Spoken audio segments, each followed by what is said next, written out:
Alright guys, so time is now for a showdown between the dinosaurs who are going to be led by Jabba the Hutt and the Beastmen who are going to be led by Morka the Shadowgave. So without further ado, let's jump right into this match and have some fun.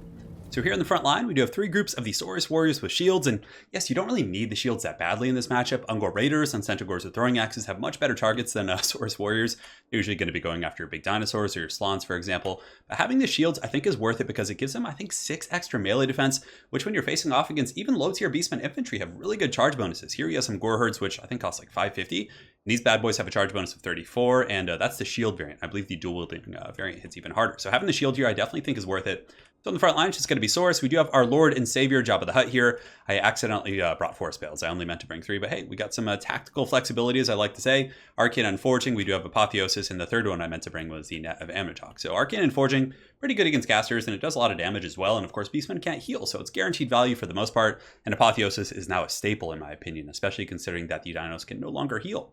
So he's going to be there. We got 3 groups of these skink cohorts in the back line just as a supporting element. And if you did, for example, have a ton of raiders or units that I wanted to harass in the back line, these skinks are a pretty good choice because they do have 46 speed. The little bastards are really fast. Although Beastmen infantry have like 40 plus speed, so they could probably catch them anyways. On top of that, we have 2 groups of the Cold One Spear Riders, just in case you went with a heavy Minotaur Death Star or any other large threats like chariots or centaurs. These guys are going to be pretty good at fighting them. They have shields, and yeah, honestly, they're pretty solid. I mean, they did get a buff to their combat stats in the Curse of the Vampire Coast DLC. However, they do rampage, so some give and take there. We got the Laser Dino. So the Laser Dino is here because he's pretty good against Centaurs with throwing axes, actually. And they're one of the main counter against the, big dinos here. So 240 range, we're just going to be sitting him on lightly armored targets. And where he's not so good is against heavy armor. Oftentimes I brought like Bastillodons with solar engines against Chaos, just like, oh, I can pick apart their Chaos Knights or their infantry, and it really doesn't do that much. It's because the AP isn't too great on these guys. So using them against Beastmen is really good. You can take out the infantry if you want. You can go after Centaurs with throwing axes. And at the end of the day, it's still a Bastillodon. There's little skinks on the back who don't float anymore. If you guys actually take a look, I believe they're pretty well attached to their Bastillodon for once, which is cool. So he's ready to party for sure. We also have a Skink Chief on an Ancient Stegodon. This is another one that's very tough for the Beastmen to take down. They have to, Minotaurs with great weapons or the Butchers of Kalkengard can take it down, but even still, it's tough, right? Because it has high mobility, high mass. You can move it back through your own troops. It's going to be shooting with its machine gun on the top. The Ancient Stegodon is the one that does have like the minigun ballista, which actually does a ton of damage. So he's a really good choice against Beastmen. Centaurs with throwing axes, again, can take them down, but hopefully we can take those guys out with our Bastillodons and some of our other supporting elements. That's pretty much it. We do have a Feral Carnosaur as well, which has gotten a lot better since the introduction of the new Cold Blood, which can get rid of Rampage. So it's a pretty good, cheap, anti-large tool, especially if you're on top of using your Cold Bloods. For my opponent's forces, he's got Gore Herds with shields in the front line, which are a really good choice. They trade okay with swords for their cost. And on top of that, the shields are quite effective against the skinks and stuff like that. So Razor Gore Herds as well. So he's bringing some heavy bacon to the battlefield. A couple of groups of Centaurs with throwing axes, I think 3 in total. Morka the Shadowgave is always just a very solid pick. He's tough to kill, and Chaos Spawn are quite useful against Saurus. And in the back, he does have a Beastcaster with Flock of Doom, the Amber Spear, and the Transformation of Kadan. He's got some spears in the back and 2 groups of Harpies, just in case I went with Pterodon Riders. So definitely a pretty powerful build. So guys, let's see how this goes. So front line is underway. These Saurus are going to be pushing in to engage against these Gore Herds. But there's some heavy bacon coming in. So the bacon is going to be doing some pretty good shock damage. As you can see, the Gore Herds and the Baconators collide. Of course, those Bacon Masters have pretty good mass here. But I am going to be countercharging them with the Cold One Spear Riders in the back. A little bit delayed there, but I do respond with the Shield of the Old Ones, giving ward save as well as leadership to these guys.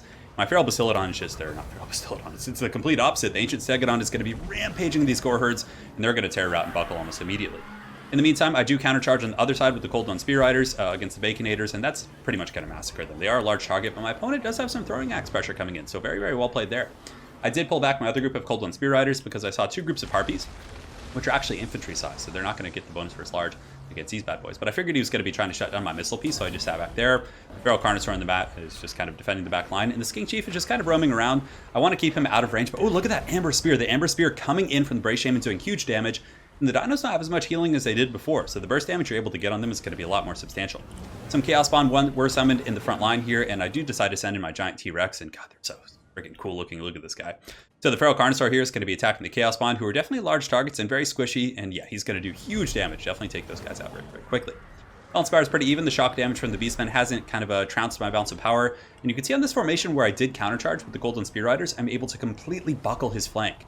The Baconators and the Gore Herds and some of those other troops were forced back. However, my opponent has gotten some really good damage on the Skink Chief. I do respond with an Apotheosis to try and top him off, but the Centaurs with throwing axe is definitely generating some pretty good value. Jabba the Hutt in the meantime just sitting back here, casting magic, having a good old time. And he does have some hounds and other tools on the flanks, but that's what skink cohorts are really good for. They actually can fight hounds pretty efficiently with their 120 models and relatively decent melee defense at 33 there. So yeah, that's because of the Sunburst standard, but still very strong. In the back, he did try and shut down my lasers, and I have the Coldland Spear Riders fighting, and they're doing a pretty good job. They're able to chip down these Harpies right here, the other ones, of course, forced away. And Skink Cohort's actually a pretty good backline defensive tool against Beastmen, because they can fight Centaurs reasonably well, they can fight Harpies, and they're definitely pretty mobile, so I like that quite a bit. In the front, my Coldland Spear Riders unfortunately do Rampage, and I didn't want to use a Cold Blood on them because I wanted to save it for the Feral Carnosaurs. And wow, they just get shreked by Morker the Shadow Cave. He uses the Chaos Spawn Summon, so his other Chaos Spawn Summon, other than his manual one, when units get below a certain threshold, they just pretty much just get popped and turned into Chaos Spawn. So that was actually a really good cast right there. Balance fire is pretty even. Jabba the Hutt has gotten in the front line on his toilet seat. He's going to be spanking some of these Razor Gore herds, assisting his source in battle. And I do also have some Skink Cohorts going to intercept these Chaos Spawn, which isn't going to be the best choice. He's going to mulch me pretty quick, but I didn't want them getting on Jabba the Hutt and getting a rear charge here. In the meantime, I will be falling back with my Skink Chief using the Slippery ability, putting his speed up to 62, which is pretty fast for the Ancient Stegodon. In the back, the Bastillodon with the Solar Engine is still shooting pretty happily into Centaurs, and you can see we're starting to wear those guys down with our ranged pressure, and also this Feral Carnosaur is going to be falling back. He actually rampaged back there and was being attacked by the Gorbel, which is really bad, but I was able to use the Cold Blood to bring him back, so definitely pretty cool being able to see that interaction be effective there. The Coldland Spear Rider still being kept in reserve. I know the Beastmen have Chaos Spawn and other troops like that, so I'm trying not to commit everything to that frontline fight. Trying to be a little bit patient and, let some of their summons dissipate and also wear them down with the lasers before fully committing. Because even if I chase, my Coldland Spear Riders after the Centaurs, I'm not going to catch him. I'm going to be getting kited and taking a ton of those axes to the face, which is never fun. So here you can see the Laser Dino is going to be blasting into these Centaurs. Over here, the Feral Carnosaur is going to be swiggity-swooty all over these Chaos Spawn. Definitely doing a good job. And Big Daddy Gorbel does jump in, but I cast a net of Amnitalk on him, and it is time for a T-Rex beatdown. And there's also my, the Master Toad here. Mazda Mundy's going to be in there as well. So we get a really good surround actually here on the Gorbel. He has enough mass probably to push through Skanks, but I push forward, I get a surround with the Coldland Spear Riders, I re-engage him here, even though the pathing's a little bit funky, and yeah, I'm just going to be piling in with everyone. And yeah, Mazda Mundy definitely has enough mass to pin that guy. He's a pretty thick one. My opponent does counterplay a little bit by moving up his Centaurs with throwing axes, and he's throwing into my Coldland Spear Riders pretty happily, so I do pull those guys back, and I was going to go after these Hounds back here, because I didn't want the Hounds to come in and, get a compromising rear charge, or maybe surround my Bastillodon. I really wanted this guy shooting, so the Coldland Spear Riders are going to charge these Hounds here. The Harpies, in the meantime, are looking for another opportunity. I think they were just pulled out of melee, so they're probably not going to do a whole lot. Ruination of Cities going down right there. I cast it over here on the side, hoping it would kind of spray into his Gore herds. But it looks like Morker is being forced back by the thick Toadman here. Shield of the Old Ones going down, giving 22% damage resist and leadership. And another Amber Spear coming in, which didn't seem to do a direct hit. I think it got caught up on those guys a little bit. The Feral Carnosaur in the back in a little bit of a tough situation. He's going to be overextended by my own fault, of course.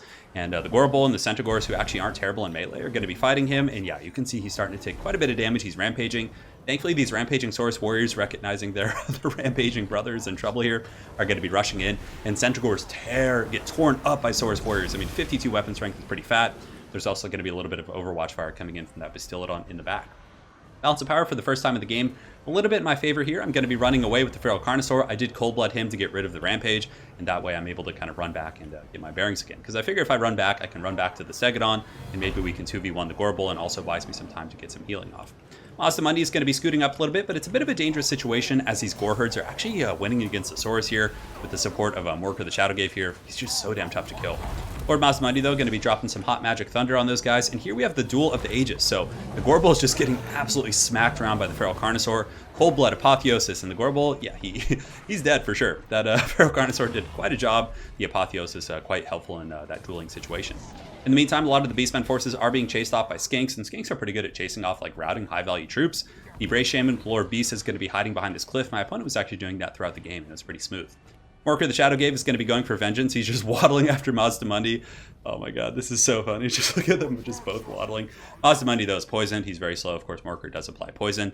And I don't have too many supporting elements to help him out nearby. I think the Bastillodon's going to be rushing in. The Coldland Spear Riders, who've been just following and chasing off these Harpies, are going to be coming in. And yeah, just all the big angry dinos are going to be just bum rushing. So here he comes, just all of that dinosaur thickness, just piling in a Morker the Shadowgave.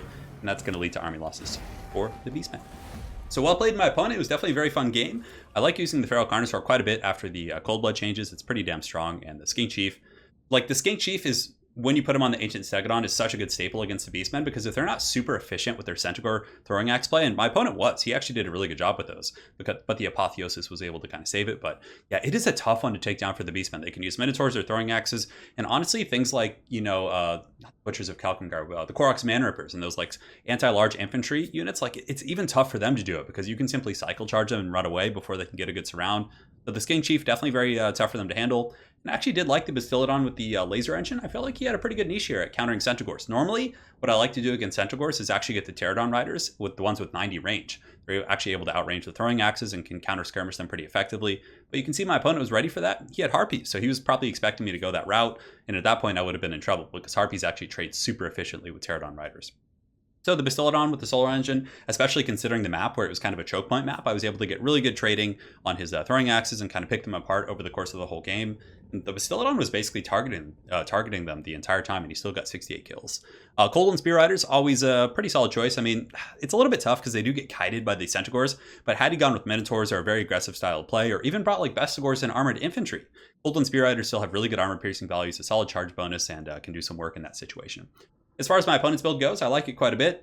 Morker's solid. The Gorbel is actually pretty good against the big dinos. Of course, the Feral Carnosaur is going to be a little bit stronger. The downside of him being the Rampage, right? But if you're effective with your Cold Bloods, even though I only had 2, it was actually ended up working out pretty well. But yeah, I like the build quite a bit. So very well played to my opponent. There goes Dat Dude. Look forward to running into you again on ladder, and hopefully you guys enjoyed this dinosaur game. Have an excellent night, guys, and take care.